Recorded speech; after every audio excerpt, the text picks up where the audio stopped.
जय श्री राम मित्रों। आज मैं सुनाऊंगा आपको कार सेवक रमेश पांडे की कहानी। वीडियो में अंत तक मेरे साथ बने रहिएगा। मैं आपको रामायण का एक और प्रसंग भी सुनाऊंगा। तो ये घटना है 2 नवंबर 1990 की। जी हाँ, रमेश पांडे जो कि अयोध्या के ही रहने वाले थे, जिनकी आयु लगभग 40 वर्ष थी और वे वहां पर अयोध्या में कार सेवा उस समय चल रही थी। पूरे देश भर से लोगों को ऐसा मैसेज भेजा गया था कि श्री राम जी के काम के लिए उनको पहुंचना है। देश भर से कार सेवक अयोध्या पहुंच रहे थे।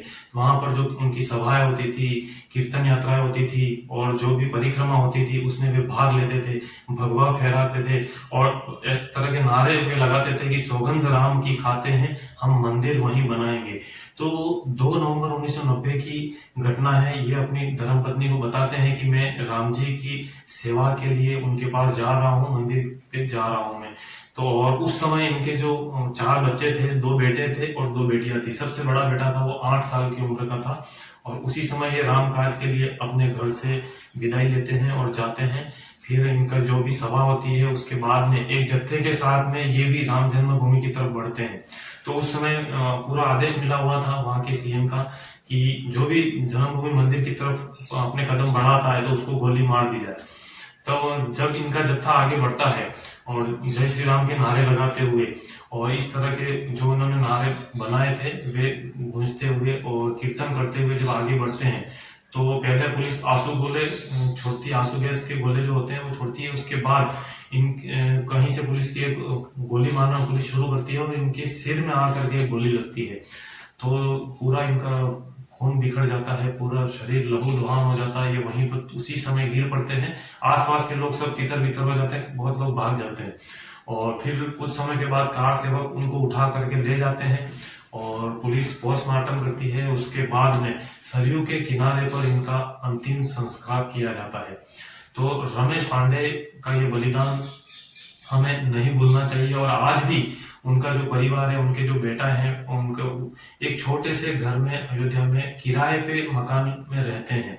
1-2 छोटे छोटे कमरे हैं, उसी में किराए पे ये लोग रहते हैं और इनका यही कहना है कि आज जो मंदिर बन रहा है उसमें इनको बहुत ही खुशी है। इनके पिता जो लक्ष्य लेकर चले थे, जो उनका उद्देश्य था वो आज पूरा हुआ है और उनका बलिदान आज सार्थक हुआ है। जो कि अयोध्या में मंदिर का प्राण प्रतिष्ठा होने वाली है, इसकी इनको बहुत ही खुशी है और ये अभी भी एक बड़े संघर्षमय जीवन जी रहे हैं, बड़ी गरीबी का जीवन ये व्यतीत कर रहे हैं।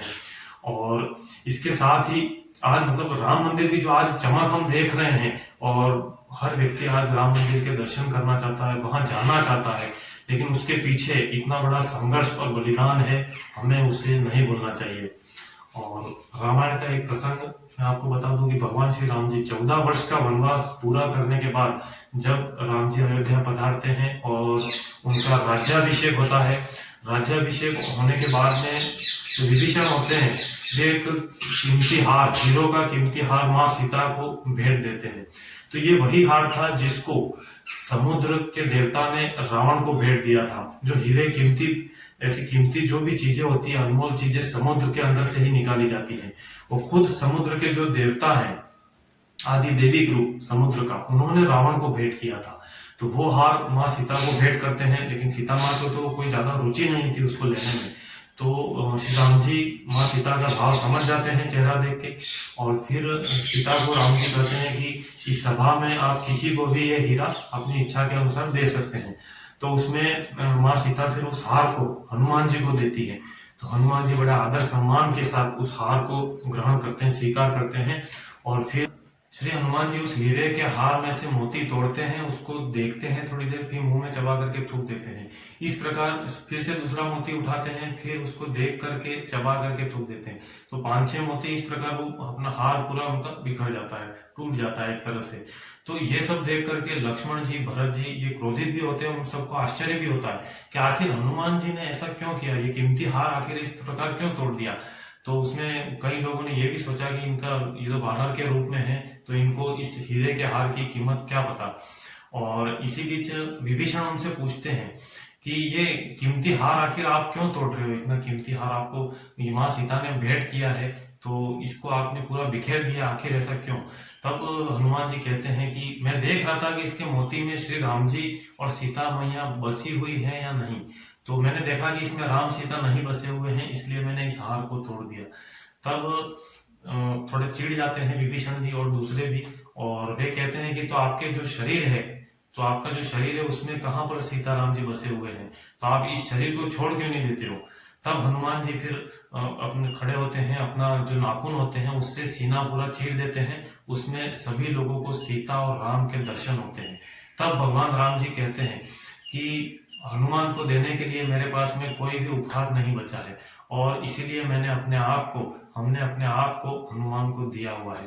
तो इस अद्भुत प्रसंग से हमें यही प्रेरणा मिलती है, शिक्षा मिलती है। तो हमारे अंदर में ऐसा वफादारी, ईमानदारी और ऐसा निष्ठा और प्रेम हमारे स्वामी के प्रति हमारे अंदर होना चाहिए।